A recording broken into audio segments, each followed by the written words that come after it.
Tak a tady jsou vlastně dvě ty nástěnné jednotky. A tam, jak je to ještě jsem si zadělal, tak tam z druhé strany je třetí, v té druhé dílně.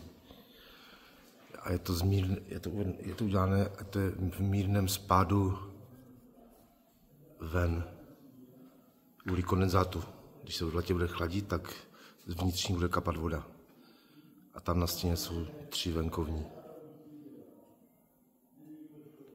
A tady je kancelář a tady je 4. jednotka o výkonu 7 kW.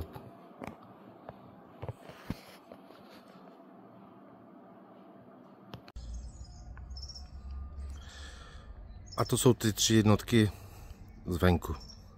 Vlastně prostě venkovní jednotky.